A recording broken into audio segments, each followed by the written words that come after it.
So we can start. So this is the Ginger is the one of the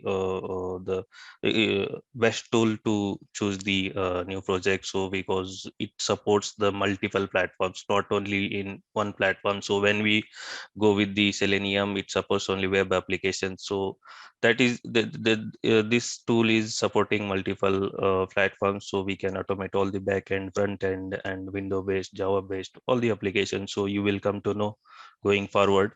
And so yeah, so let's start. Okay. So Okay. just give a quick overview and quick some things about the automation, and then we can maybe start with going through the deck what we have prepared. So the first question arises in our mind, like when we do testing, okay, when we have a testing task in our project. So what comes first in our mind is like how we can leverage the manual efforts, right? How we can enhance the scope, how we can minimize the mistakes or the things which can be causing our application to get failed. Okay, so these kind of things came in our mind when we first try uh, to basically plan for testing. Okay, so that all things comes in our mind, and when we go through inside it, like we analyze what is the challenges, what are the difficulties in our application, how we can achieve the testing. So in that front, the automation plays a very crucial role here. Okay, so when it comes to automation, the thing comes in our mind is like which tool we are using to use the automation. So like there is a lot of tools in the market, lot of open source, lot of licensing tools are there in the market, which you can prefer. Okay, so the question first arises is which tool we should be opting for. So one thing is a tool, another thing is a language. Which language in you will be writing the code or you will be writing the scripts. Okay. And the third things which later on comes up on is framework. So these three are the building pillars when you are setting up an automation in your team. Okay. So you need to be very much clear in mind which tool you will be using, which language you are preferring, and the third one is which framework you will be building upon. Okay, because framework is equally important. It's like a constitution for running a country. Okay, set of rules and protocols. So then these three things are decided, then we can go and we can kick off the automation and we can start doing it. But once we decide these three things, these are the very vital part of planning. Okay, so what I said is three pillars is the tool, the language, and the framework. Okay, so the tool, when it comes to tool, we have different tools. Okay, we have Selenium, we have Qtp. Okay, lots of tools are there in the market. Okay, so these are all the tools or the Selenium suits or the applications or by which you will be achieving the automation. Okay, second comes to the language. So which language are you working upon? Are you working on Java? Are you working on Python? Are you working on Ruby, on Rails? There are lots of languages you can use while automating. Okay, so tool, there can be tools, different language, there can be different languages, and similarly the framework. Okay, now the framework is something which are already there in the market, which you can design by your own, by which you can make some changes here and there in your framework and adopt them. Okay, so these three things should be very clear in our mind when we talk in terms of automation. Okay, so in this session, we will be discussing, this is the day one. So we will go just quickly over this deck, what we have prepared. So what will be the contents today? Okay. So the contents will be like, we will discuss what is the agenda for today. What is the agenda of the day one? Then we will discuss about the automation overview. Okay. What are the different automation techniques? How we can automate some application, like the planning part, what I was just briefing about you. Okay, then we have why Ginger, why we are using this tool Ginger for automation purpose. Okay, what are the what is Ginger, basically the Ginger overview, what we will be discussing in the next part. And the next we will be going through the setup part. Okay, so how to set up Ginger, how to install it, what are the dependencies required, or what actually the prerequisites are before installing Ginger and using it. Okay, So these all things we will be discussing today, and the ginger terminologies. Okay, so what are the ginger terminologies? What are different words, or we can say the terminologies we will be using while automating something. Okay, so these are the points we will be discussing today. Okay, so let's quickly start with automation overview. Okay, so what do you think, why we need automation? Can anyone can anyone try this? Any answer, any points, any bullets will be very much efficient if you will be more interacting, as Jubrail said. So what do you think, why should we go for automation? Why should not we do manual testing only?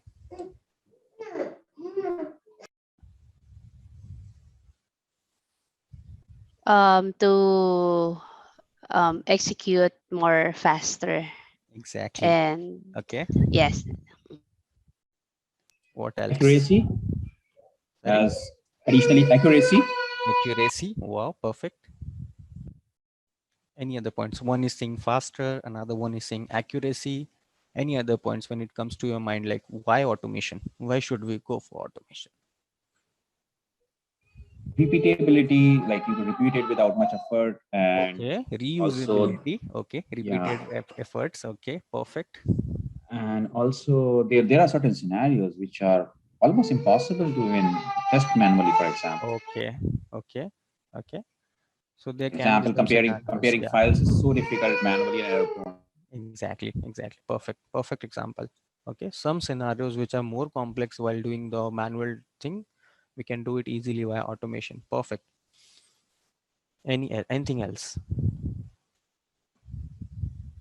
Any other things comes in your mind, like why automation? Why industry is moving more towards Hello. automation? Can you hear me? Yes, yes. Yeah.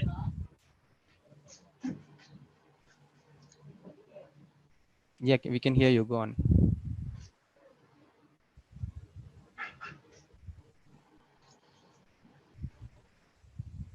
Okay. Fine, perfect. We have got lots of answers, and now I will try to add something more to it. Okay, some toppings over there. What about the scope of the automation? What do you think? Can we enhance or can we increase the scope of the automation if we scope of testing? Sorry, can we enhance the scope of testing if we talk about automation? Perfectly, yes. Why? Yes. Because let's suppose you have 50 scenarios, okay, which you have automated. Okay, these 50 scenarios you can run on different browsers. Okay, you can run on Firefox, you can run on Chrome, you can run on IE. So let's suppose you can run on 5 different browsers. So how much the count becomes? From 50 to it becomes 250. Okay, 50 into 5, because you are testing the same number of 50 test cases on different browsers using the automation. Okay, what you have to do, you have to just change the environment, change the browser configuration, and run all the 50 scripts on all the 5 environments. Okay, so in that way you can run those 50 on 5 different browsers. That becomes 250. So definitely an enhance in the automation scope. You can showcase your client that yes, we have 250 test cases running or 250 scenarios what we have automated, although you have put efforts only for 50, but you are showing the report of 250, because any user, any client can run on different browsers, so you need to test the cross browser as well. Okay, we will see in the sessions how we can achieve that, but definitely a scope enhancer. Okay, we can enhance or increase the scope of testing using automation. So as someone said, like it is way faster than manual. Okay, if you are doing something via manually, it may take more time, may take less time using the automation. Okay, someone said that yes, it has more accuracy. Okay, there the human errors, prone human errors, can be negligible. Okay, if you have automated properly. I will just give an example. Okay, let's suppose you are testing an application, a web application. There is a title of the web page. Okay, and in the title the developer has made some mistake, some spelling mistake. Okay, while testing manually you may or may not. Okay, if you are a very perfect and very keen eye, you will be definitely catching the title. Okay, but somewhat most of the times what we do is we used to test the page, the UI, and just forget to check the title. Okay, so that kind of human errors can be eradicated using automation. How? because if we have a certain verify statements written for automation, that okay, we need to verify first the title. The title should be, in this case, camel case, snake case, whatever case should be there, and should be exactly the same. Okay, so then Just only just the want to script add, will. for example, as Yeah, you add the example of title, like if it's a title says why automation, and if automation is spelled as TOIN instead of TION, yeah, human eye has tendency to ignore TION and exactly. TOIN because we are so used to see first and last letter kind of thing, which Yes, only automation can catch 100 out of 100 times. Human eye exactly. probably will catch 50 times out of 100. Yes, yes, yes, yes. Perfect. So that's what the thing is, like maybe human can skip that part, but yes, automation will never ever skip that, because it's a line of statement. If you have that statement there, that you need to verify the title first and then move forward, then only that script will be moving forward and it will fail. And yes, as perfectly mentioned, that our human tendency is like we can just go for the initials and for the last, because we are in a hurry. We need to test the actual implementation, like the screens are working, the tables and all the things on the page, but the title, which is very important, we have missed that. Okay, so these kind of accuracy, what someone has mentioned about the point, at the automation we get more accuracy, we get more less human errors. Okay, so definitely a good point. Very good point added. So that's why the industry is more moving towards automation. Okay, why we are moving? Because we have to enhance the scope. We have to test more. The number of count should be more in less number of time. Okay, what we terms in terms of what we discuss in terms of ROI. Okay, return on investment. We'll discuss about it. So just a quick automation introduction, that yes, automation is nothing but what we used to do manually. We need to write some scripts, some line of statements, some codes in order to automate it. So whatever day-to-day activities you are doing, let's suppose when you log in, you have to do some checks, and you have to check if the server is up or not. Then you need to test some application. These all, whatever you do manually, if you are doing it while writing the code, by writing the line of statements, then you are saying you are doing some automation. Okay, so just a small, but what do you think, as is every time it is used to leverage the manual effort in all the cases? Yes or no? Yes or no? What do you think? If we say automation is used to leverage the manual efforts, like you are minimizing that at the manual efforts, is it every time, like 100% you can leverage the manual efforts? Not necessarily, because Okay. sometimes you need manual testing, especially Mm-hmm. exploratory kind of testing. Okay. And there are certain things which maybe you won't get ROI. For example, Okay. if it takes 1 minute to verify something and it takes me 5 days to automate same scenario, so even if I run that 100 times manually, it will be easier than developing that one Yes. minute thing into 5 days. So those calculations are there, and we have to make these checks and balances of what to automate first. Of course, if Yes. we can automate 100%, we'll definitely want 100%. But it doesn't do away with all the manual effort forever, because, Yeah, of course, automation can't do exploratory first and foremost thing. exactly. Perfect. Very well explained. That we cannot do we cannot automate everything. Okay. There should be some manual scope as well. Why? Because there are multiple factors we will be discussing. Okay. Why we should not always jump on automation, we have to do it. Because there can be some scenarios, some rainy day scenarios, where these scenarios will be just executed once in a release or once in a year after all the releases. Okay, some ad hoc scenarios. Okay, so as you perfectly mentioned, when we talk about ROI, we should get more returns from what we are investing. So as he said, like you just need to run it once, or it just take 1 minute to run it manually, and we are giving 5 days of effort, okay, for automating it. That's definitely not a worth thing to automate. So these things should be very much clear in our mind when we talk about automation, when we talk about manual. Okay, why? Because whatever investment you are putting, whatever efforts you are putting in automating anything, that should be justified. Okay, and therefore we should not automate everything if it is there. One of the point. Okay, the second point is we should check the stability of the application. Okay, let's suppose you quickly jump on doing the automation, And what happens if the application is broken or the application is not stable? There are some infra issues going on, the web logic is going down, something like that, which crashes the application, and you are jumped to automation. And what happens is, like, you came up to your manager, to your management, that no, I'm not able to do automation because most of the time I have a downtime. Okay, most of the time I see application is down. So in those situations, we should be very clear, like your application is stable or not, what you are automating should be worth or not, it should be justified or not, it should have much good ROI or not. Okay, so these things should be very clear in your mind. Okay, so that we will be discussing. Like the next topic, the automation candidates, what are the good candidates of automation? Okay, why should we not automate everything? Okay, so in that terms, if you are thinking, then only you will be able to get to the good results. Okay, one more point I want to add here is, let's suppose your application is still in a very development phase. Okay, it's not stable. Not stable in means it is getting launched properly, but there are some UI changes going on. Okay, the product is not still clear about whatever the functionalities. Here should be a drop down, here should be a text box, here should be a radio button. No, this radio button will not work, there should be a drop down. Okay, if these things are still in development, still in discussion, you should not start automation bluntly.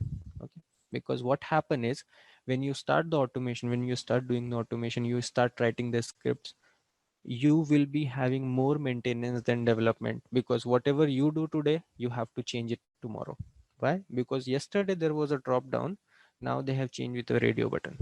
Okay, or there was a text box which is containing 40 liters, now it is become 256 liters. Now I'm not able to, my scripts are failing. Okay, so in these kind of initial phases, you should not doing the automation.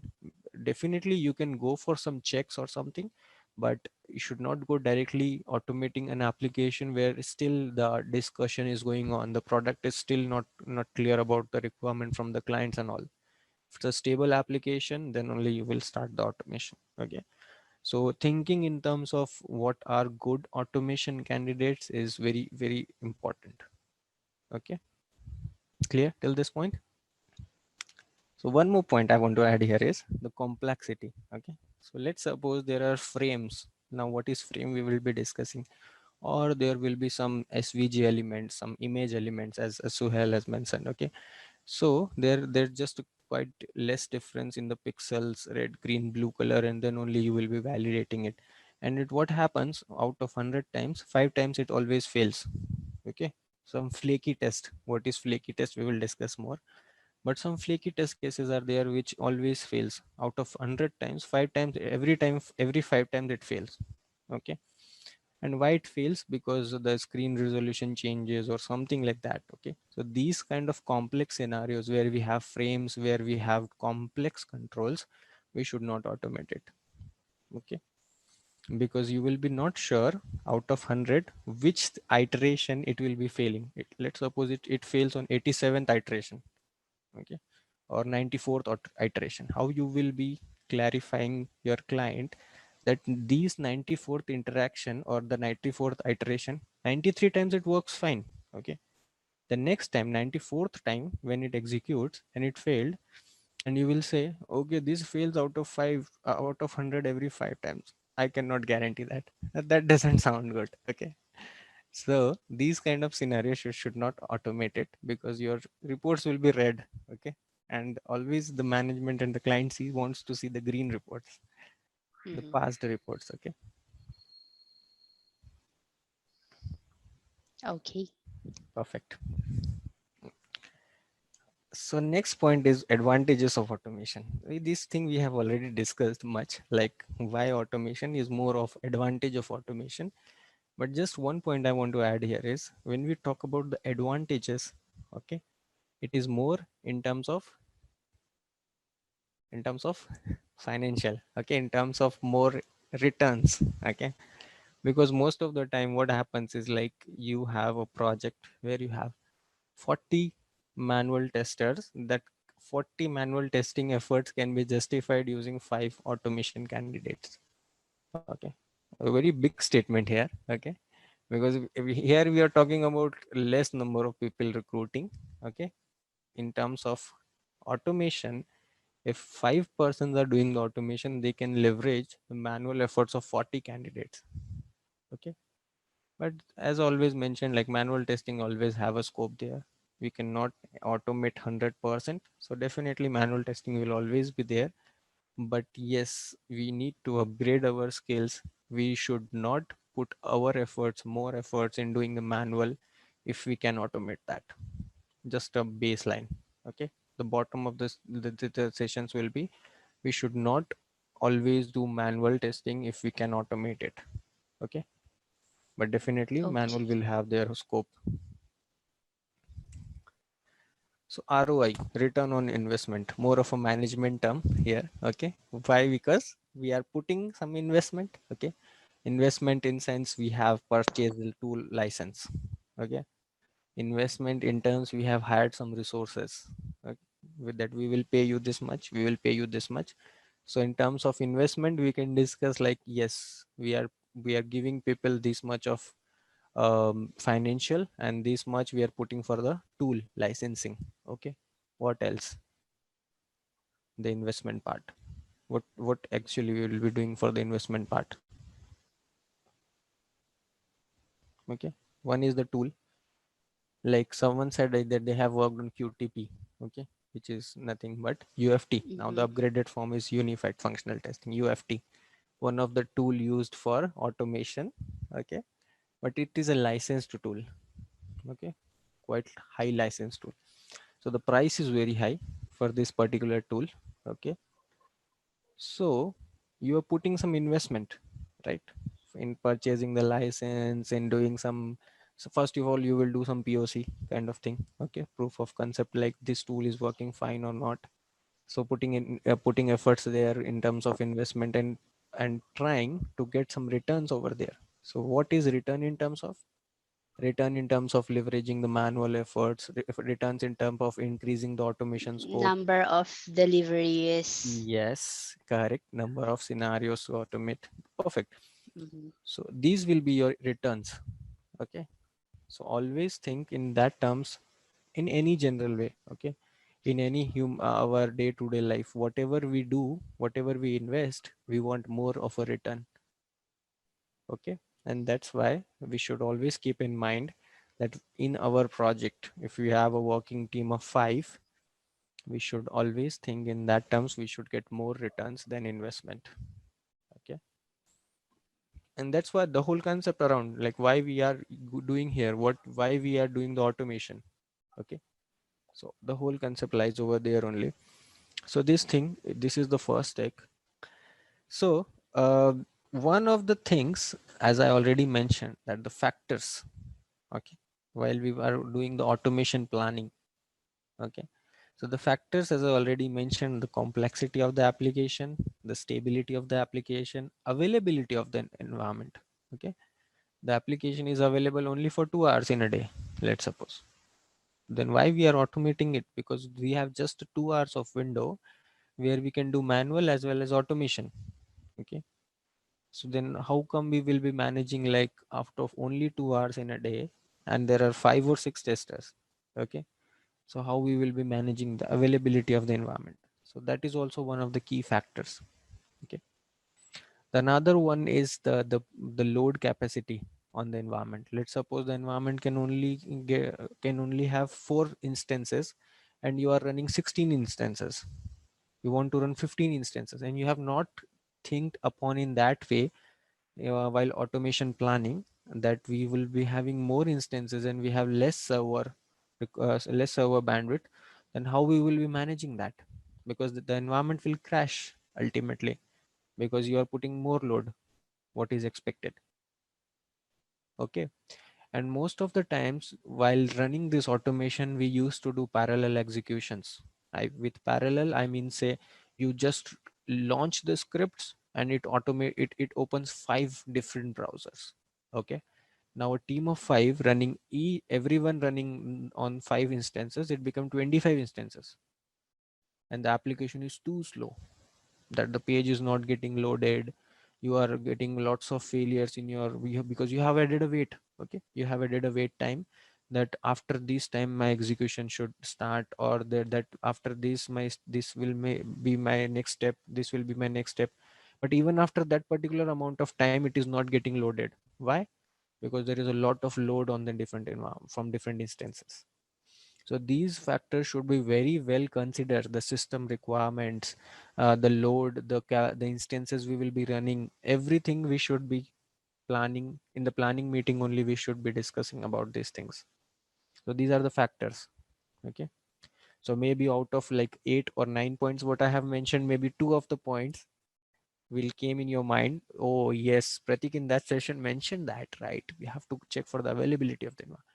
Then it's a worth. Okay, we are discussing all these things, believe me, because these things, when there will be these things will be in your mind, definitely it will click when you will be starting the automation, or you will be part of the automation planning meeting.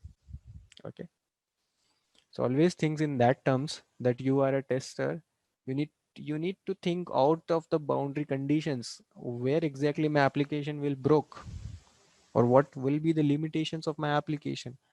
You need to think in that way, that you have to think always the adverse events, like this, if I do this, what will happen? If I do that, what will happen? When actually this my application will broke. Okay, so these factors should be very well considered while doing the automation. Cool. Okay, next, why Ginger? Okay, the next topic is very interesting, guys. Why we are using this tool, why we are going for this tool, why not other tools, why this tool, Ginger, and what is it basically? So let's just get one idea about, like, it is a tool to automate whatever we are doing the discussions, like automation, no manual, only automation, or some automation, some manual. But why? But why? How will we achieving that? Using a tool. A tool is nothing but a way of doing the leveraging the manual efforts. So let's suppose we are using Ginger. Ginger is a tool to automate. Okay, but why Ginger? So basically, I have this matrix created. Okay, we have done a lot of analysis, me and Jubrel, like the different tools present in our market. Okay, like QTP. Someone said QTP. Someone said Selenium. Okay, we have worked on Selenium, or what is Selenium? I know that. And there comes in our picture our new tool called Ginger. What is Ginger? Why we are using Ginger?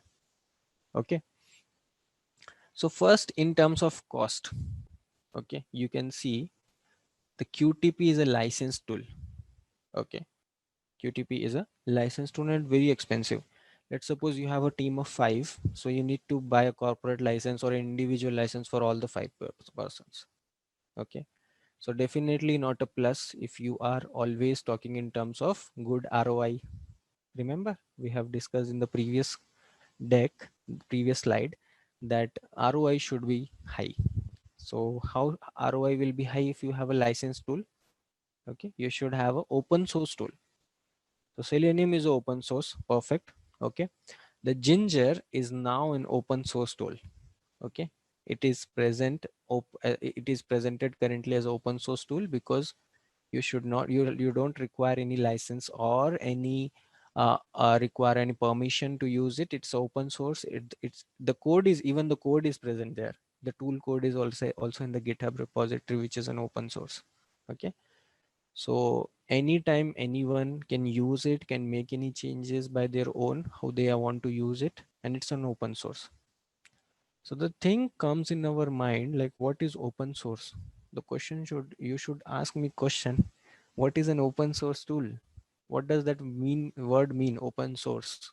So maybe that tool requires some Oracle license, which is the supporting license, but you Apache license or something, but you can manipulate the code. Actually, the code is present to you, the code is given to you.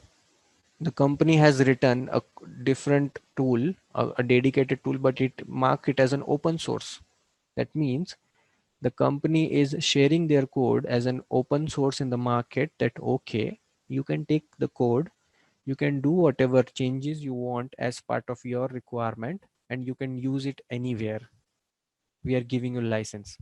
Okay, you are free to use this tool with the code which we have written. Okay, so that is called open source.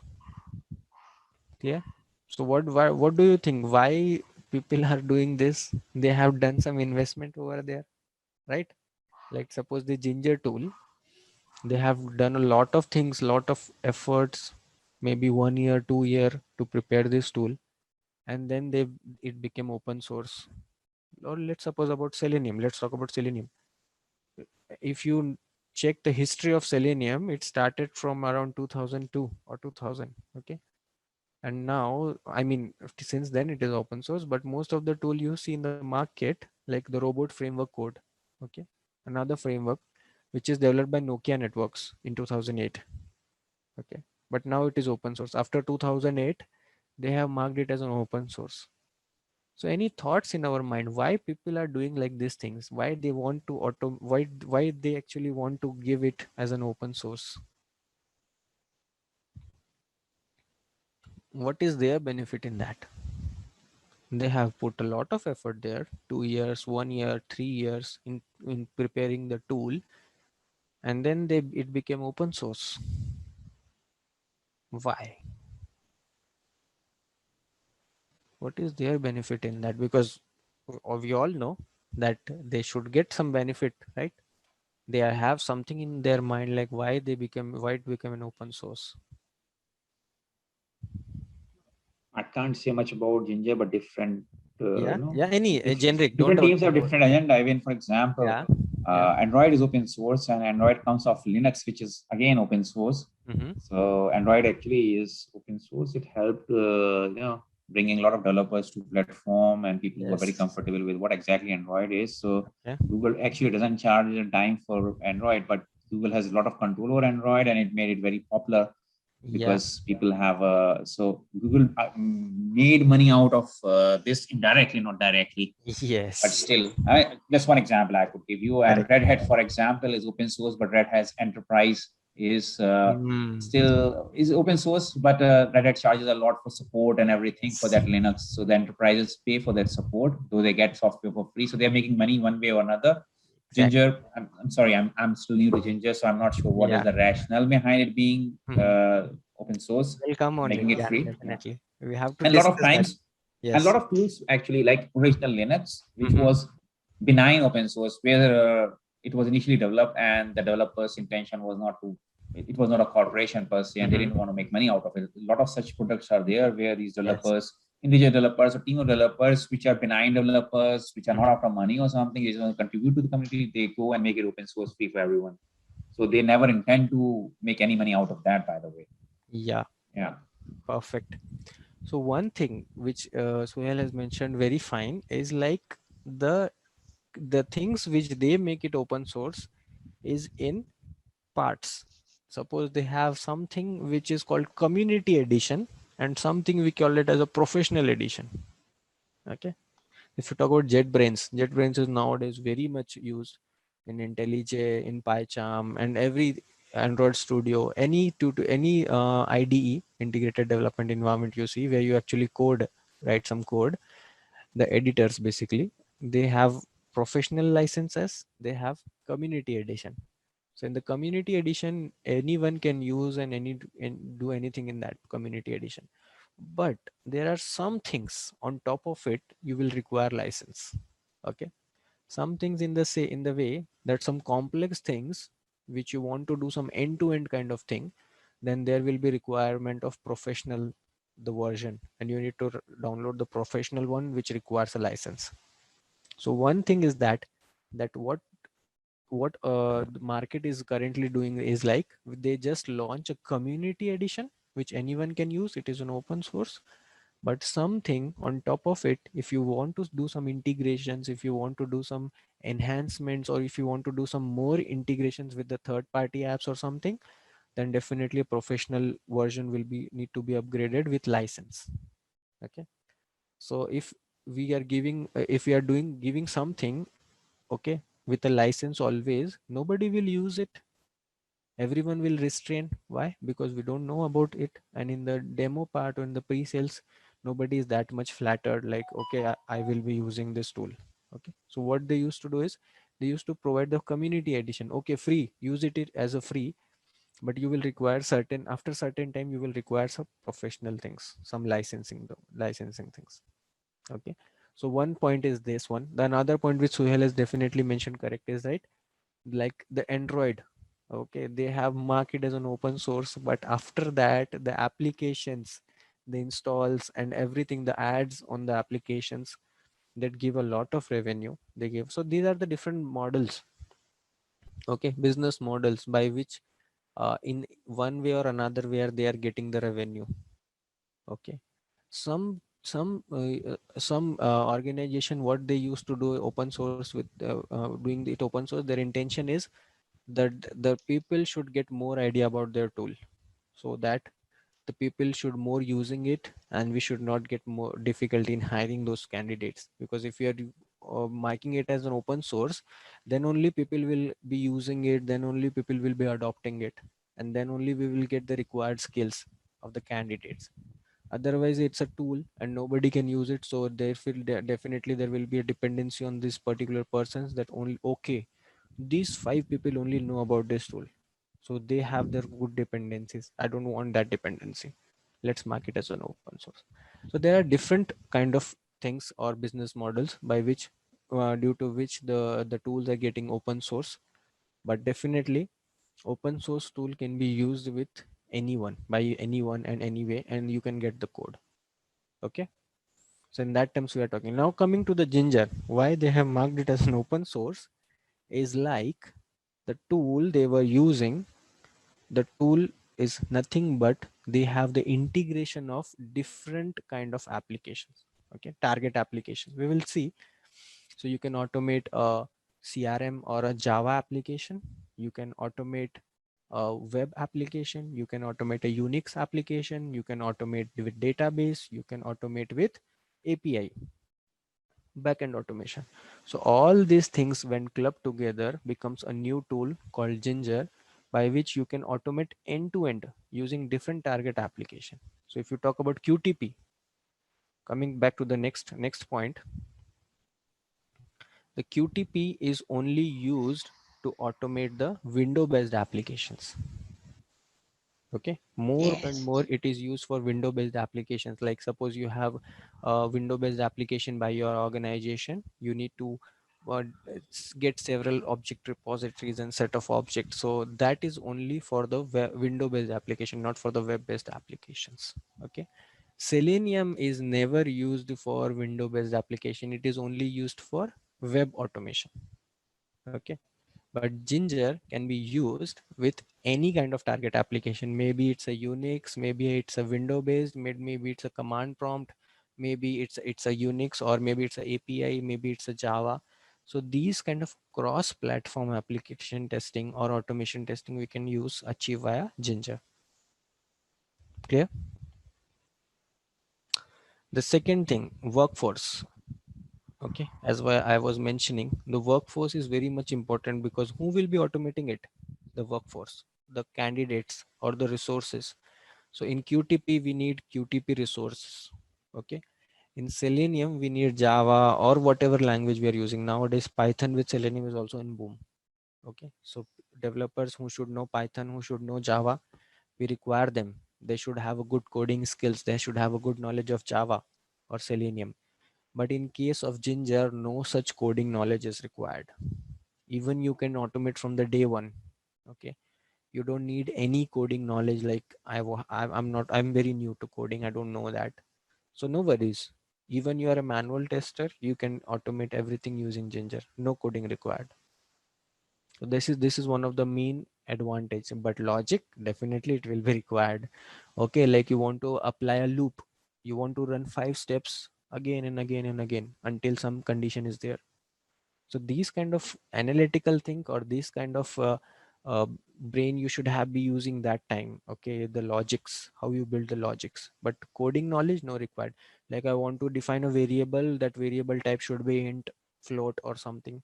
These kind of coding knowledge is not required. Okay, although if you have, definitely it's a plus, but not required for Ginger. Okay, clear? The cost, the workforce, and the development and maintenance efforts.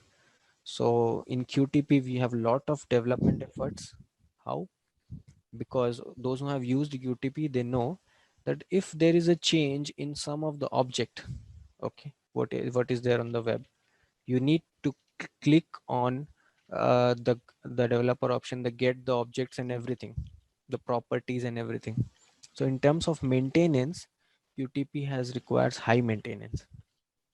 Now it depends on the framework you are using, it depends on the complexity of the framework, but definitely the efforts required for maintenance and development is high in case of QTP. That applies to the same in case of Selenium as well. Okay, because in the Selenium also you will be creating the classes, you will be creating the methods, you will be creating all the details, everything from the scratch. Okay, but here in case of Ginger we have very less efforts in case of development and maintenance.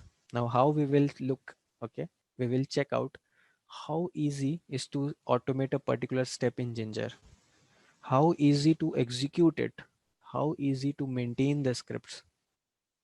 Okay, now in order to justify these points I will just give you a few bullets. Like, you want to add a control, you want to add basically a click operation, let's suppose. You just need to put a drag and drop, just add an action and it will be done. In case of Selenium, you need to first create a driver, then create the element, then perform a click operation on that. So that requires a lot of development. I mean to say, in the layman language, in order to automate a single web page, let's suppose gmail.com. Okay, in order to automate a single Gmail web page, if it requires 80 lines of code, 80 lines of code in Selenium, it will be just a 5 actions which can do the same thing in Ginger. So as I mentioned, in terms of line of code, out of 80 lines, you are doing it via Selenium, you can do it just in the line of 5 lines of code in Ginger. Okay, not line of code, but the actions. Okay. Next point is the scripting part. So definitely in QTP, we will be require the VB scripting knowledge. Okay. VB script is nothing but Visual Basic. Okay. So those who have worked on QTP, they know about what is, I have also worked on QTP, by the way. Okay. So I know much about QTP as well. So I know how much is scripting knowledge and the syntax, the code syntax and the logics, how we can build in QTP is quite more complex and required in case of QTP, and also in case of Java, that is Selenium, but not required. As I mentioned, no coding required in Ginger. Okay, just a quick drag and drop kind of things. Just shuffle your actions, run it, and definitely you will be through it. That doesn't mean it doesn't have that capability to expand or to enhance your framework. No, it doesn't mean that if it is no, there is no coding knowledge, no coding required, that doesn't mean that your scripts will be not enhanceable, or it should not be enhanced, or it should not be have more dedicated things.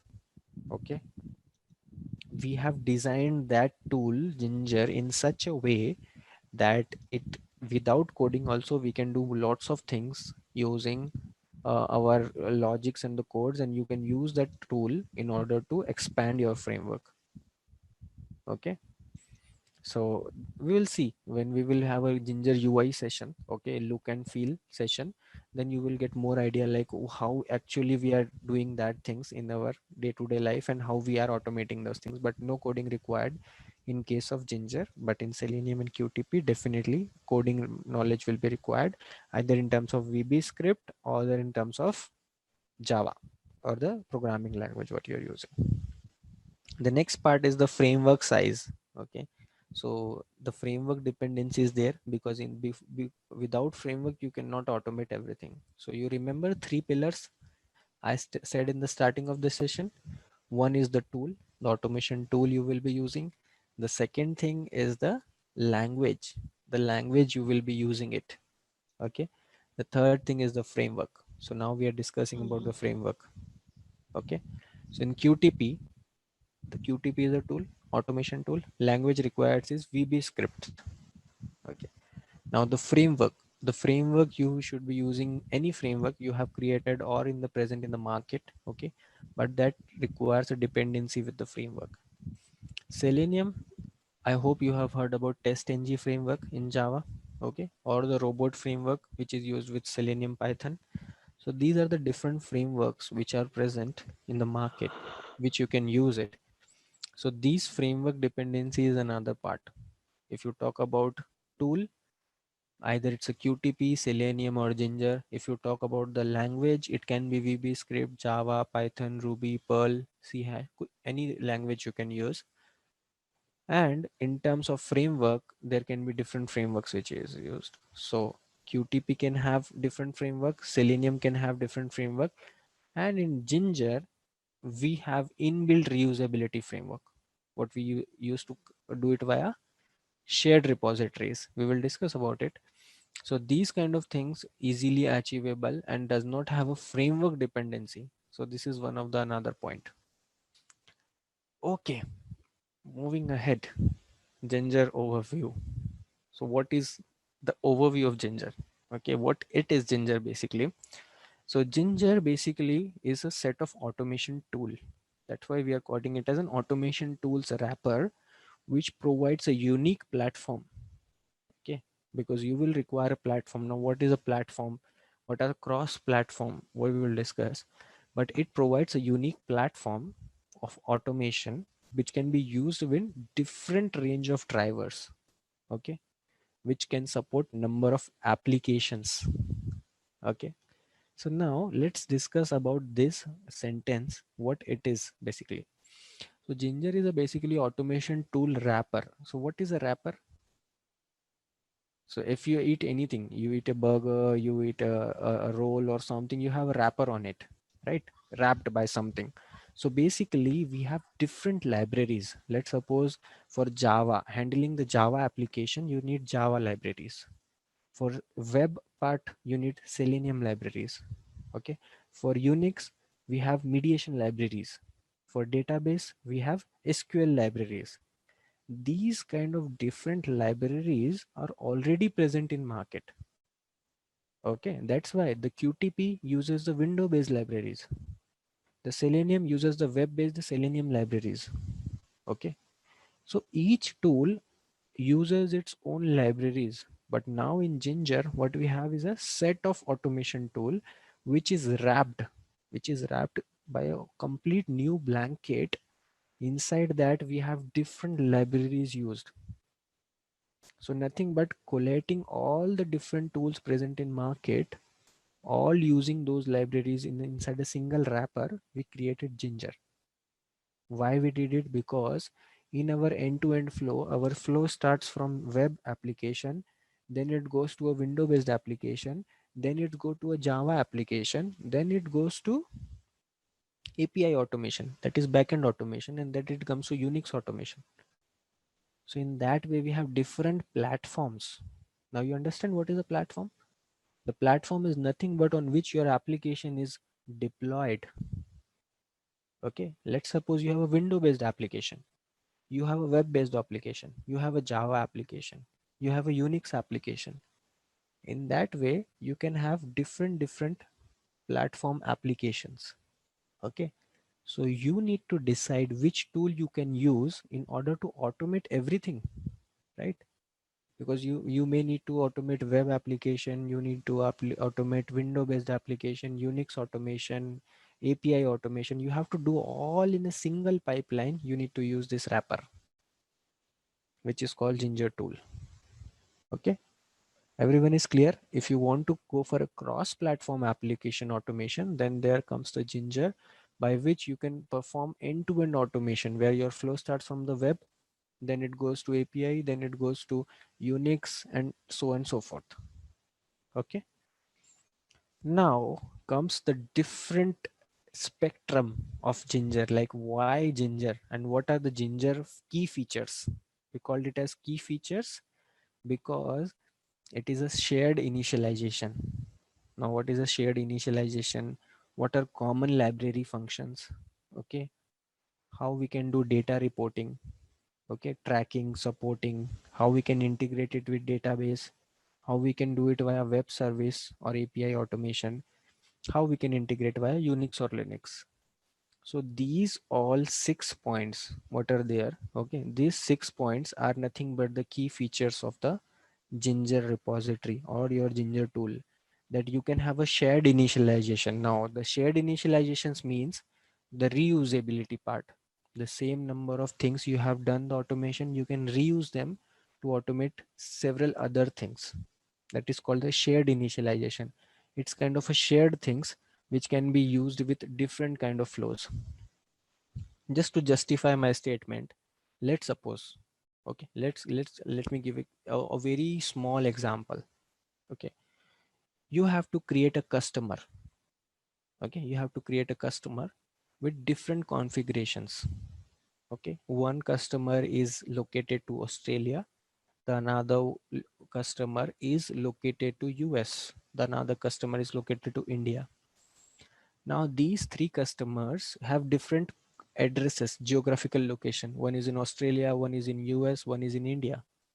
Okay, the same thing you automated to create a customer flow, you are using for all these three combinations. This is called shared initialization. Just a basic thing of shared initialization, that using the same number of steps for different combination of data. Getting my point? In that way, we are reusing the same scripts what we have developed. That is called shared initialization. Okay, because you initialize this Okay. once Okay. and you use it via shared basis. It's very just a minute example, but that can be enhanced to any level.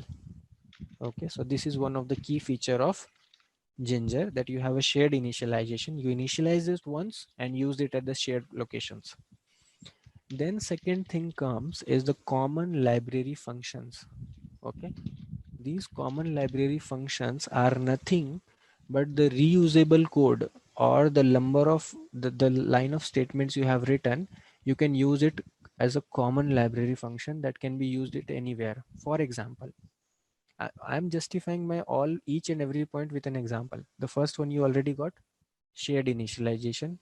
The second one is common library function, means the functions which you are using again and again. Let's suppose login. At for each flow you need to log in, right? For example, you are in a banking domain, okay, and you require to check the balance in your account. What you will do, you have to log in first, correct? you need Yes. you need to make a payment, you need to log in first.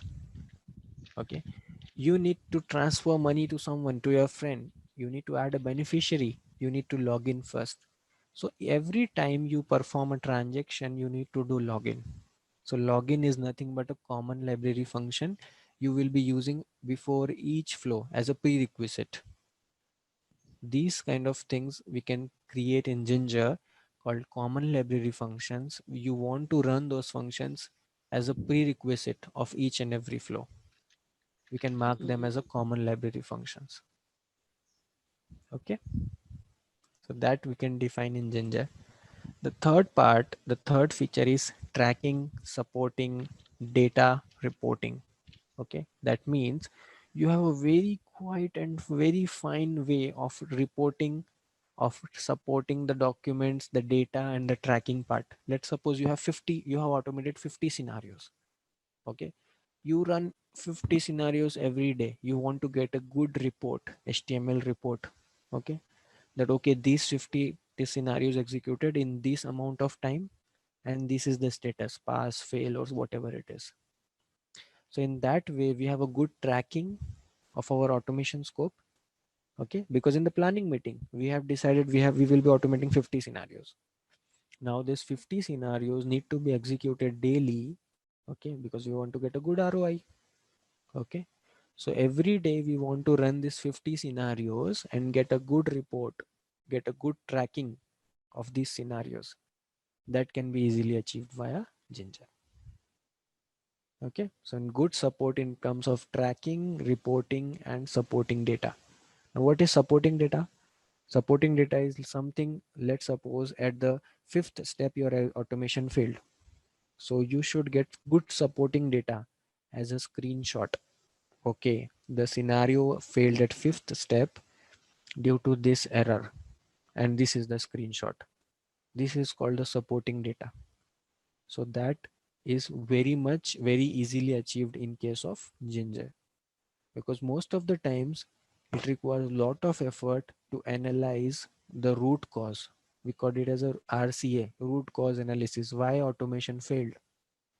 If you don't have supporting data which will justify your failure, you will not actually get it why it failed, because every time you will not be available on the screen, right? You are seeing the flow on your screen, it's not required. It can be scheduled at 7 a.m. in the morning.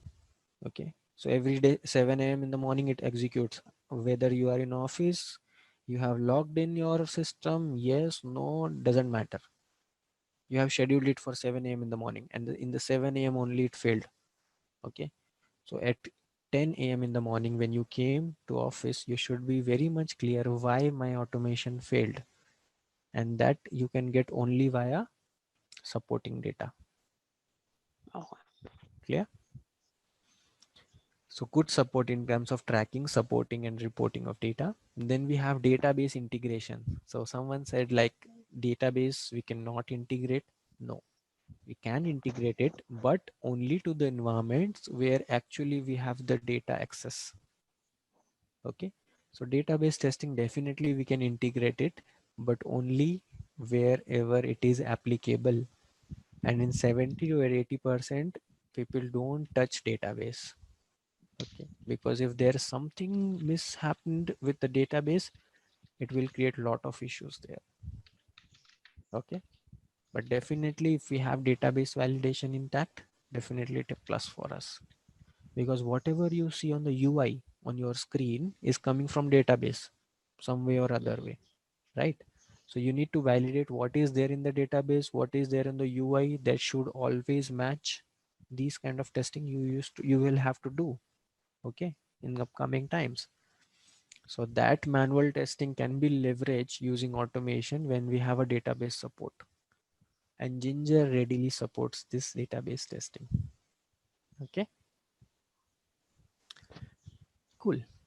And then what is web services? Web services is nothing but API automation. Okay, API automation using REST, SOAP, these kind of API automation is also supported by Ginger, where we can actually integrate our flows with API.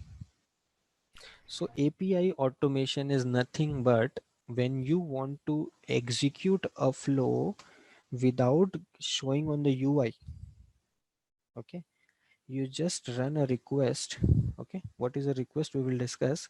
You just turn on a request and you get a response, okay, from the server, but that response is not on the UI. It is doesn't have anything with the UI. It is just a service, you can say, you called on backend. Okay, so nothing you will see on the UI. It's just the request and response you fire over XML bridge. Okay, and that you get the response. This is called API automation. Okay, we will discuss about that thing in detail when we go to the backend automation, but it is something which you cannot see on the UI. Okay, so let's suppose you want to create a customer. As previously we have taken the example, like I have created a customer which is residing in Australia, another customer which we have created which is residing in US, and another customer which we have created which is residing in India. Three customers. So these three customers either can be created via UI, okay, user interface we called it. That is nothing but on the screen you will see a text box where you can provide the first name, last name, address, city, pin code and everything, right? This is the first way of creating a customer. The another way of creating a customer is don't have a UI screen, but the service you click on the submit button hit a particular endpoint or a server. Okay, so that thing we can do in the back end via automation using Ginger, that we can call that service without showing on the UI. Nothing will be appeared on the UI, but you will be calling that service in the backend. Okay, Mm-hmm. using an endpoint. We called it as an endpoint because this is the endpoint where actually we want to hit some service so that we can get a response whatever request we have sent. Okay, so in the request part, maybe we will say send any data like our name, first name, last name, address, anything we will be providing in the request, and we will get a response. That response can be a success or a failure or unauthorized access or something. Okay, but you just understand whatever UI things you see on the screen hits a service at the backend. We called it API. Okay, so this is called API, where actually we hit the service in the backend. We don't require a UI for that. User interface is not required. Just a backend service where it consumes a request and gives you a response. Okay, this is called web services or API. So that is also supported by Ginger. And further we have Unix and Linux. Okay, so maybe some part, maybe not today in the today's world, but in the previous times we have mainframe and other such languages and tools which require Unix support as well. Okay, you may be required to pass some commands on the Unix environment, okay, in order to run the job. So that also we can use it, we can achieve via Ginger. So all this cross platform, maybe it's a database, maybe it's a API, maybe it's a Unix, Linux, or maybe any other cross platform can be achieved, cross platform automation can be achieved using this tool Ginger, because it's a wrapper. It's nothing but it's a automation tools wrapper which is used for cross platform application. You can automate any platform using this tool Ginger, and you can integrate them. The beauty of this is you can integrate them with each other.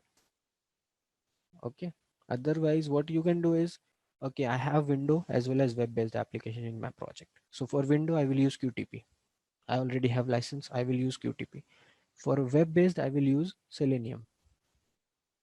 Why we should not do that? Because we should have a single tool which supports both windows as well as web automation. And at the same time, because your flow starts from a web application, then it go to window based application. Whatever customer you have created on the web UI, that you want to check it on your window based application as well. How you can do it in a single way? Because you have a two different tool. One is qtp, one is selenium. How you will integrate them?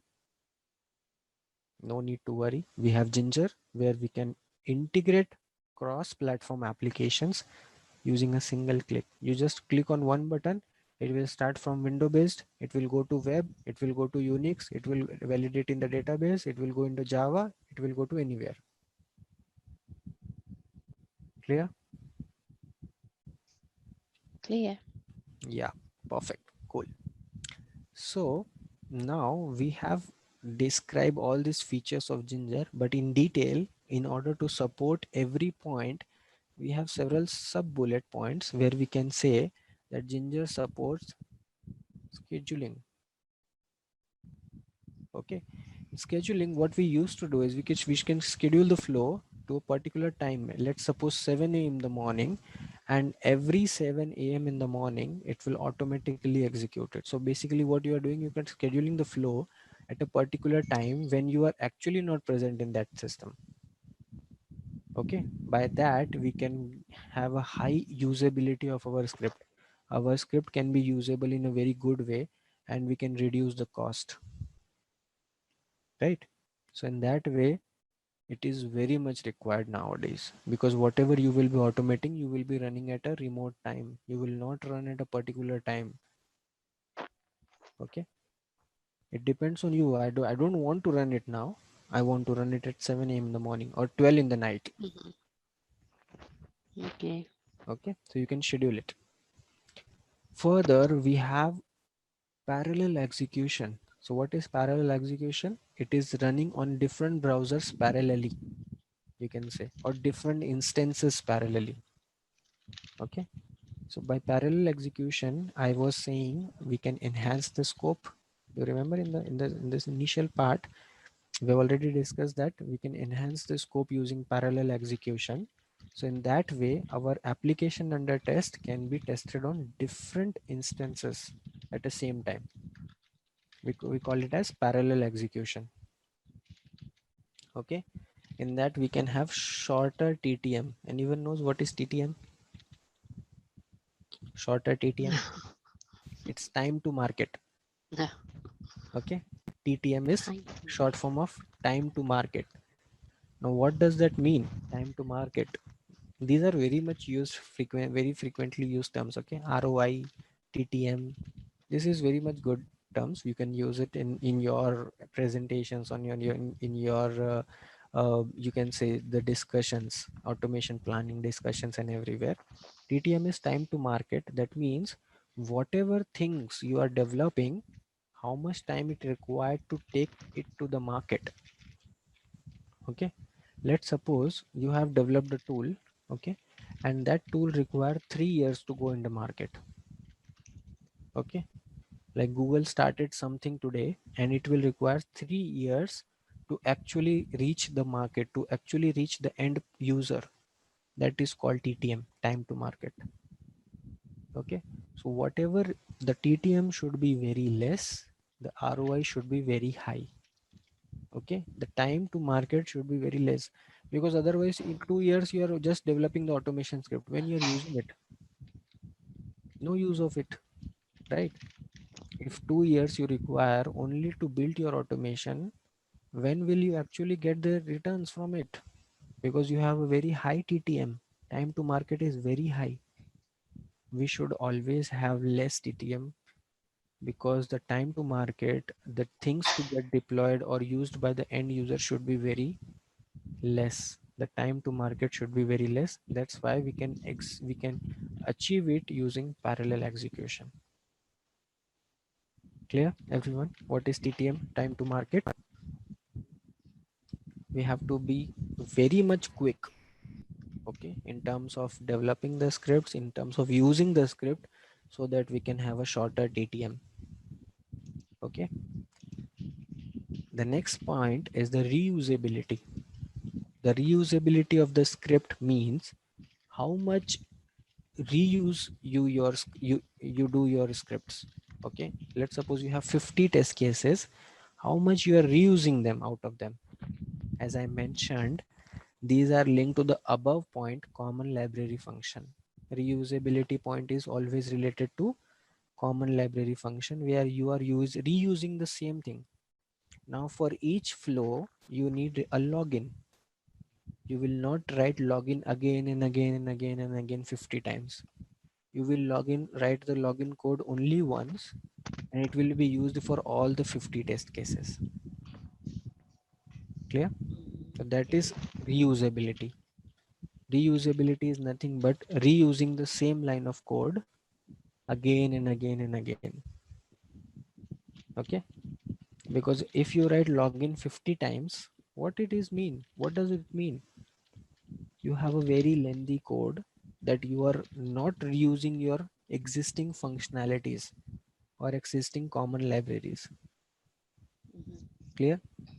So you will always create a code which will be reusable, which can be reused by anyone. Okay. Let's suppose you create customer flow. Okay. Now the same create customer flow will be executed for person residing having address of Australia, for customer having address of US, or for customer having address of India. This is reusability. That same customer is created using the same line of code, just we have changed the address. You just change the address, the same create customer will execute, different customers will be created. This is called reusability. We will not create 3 create customer flows in this case. Okay, don't need to create the customer with Australia having the address of US. No, the create customer flow will be common. Just you need to change the parameters and reusing the same code.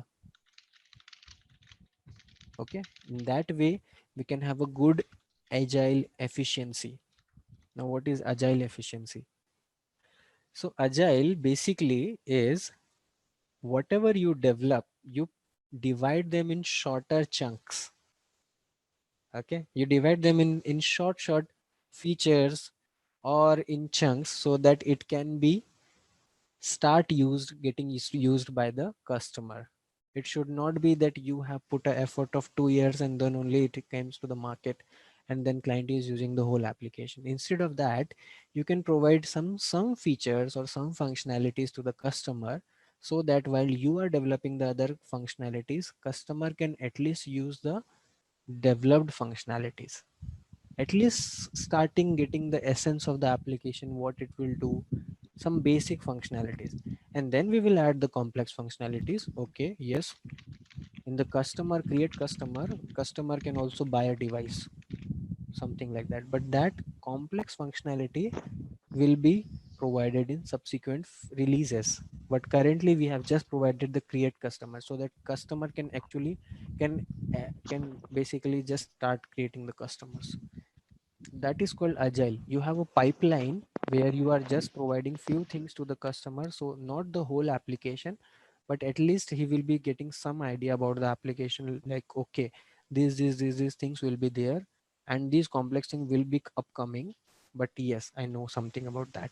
Okay, module by module you can just provide few things so that he can just get an idea.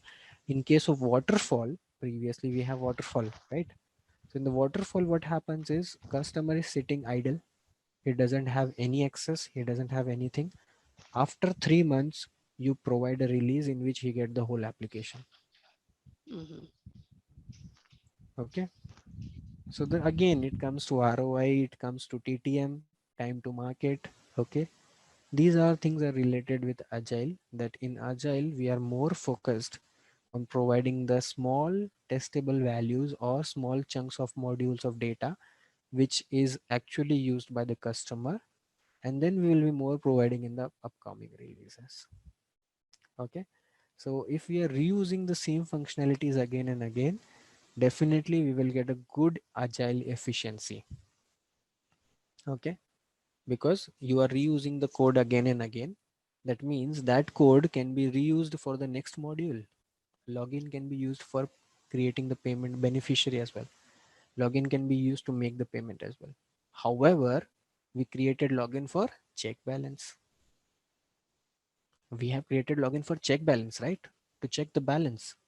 But that same login is used for adding the beneficiary, for adding the for doing the payment, right? So in that way, we are more towards agile efficiency, and we are doing great in terms of providing the good ROI in less TTM, short time to market. Okay. Then comes to end-to-end scenarios. So guys, end-to-end scenarios are very important. As I mentioned, we have a application or we have a flow where we are starting from the create customer from a web UI, then it goes to window based application, then it goes to Unix, then it goes to database. These kind of end-to-end scenarios we need to automate at runtime. Okay, so in that we have to be very much pro in writing the automation script, so that our pipeline should be executed one by one after the other. Otherwise only web will execute and then we are waiting. Then we came to office, oh, it stopped. Then we have to start from window based. Window based is done, then we have to go to Unix, then we have to do API, then we have to database. These things we want to run via a single click. We don't need to execute them differently on different using different tool. Okay, so using a single click, one click automation, it will be executed end to end.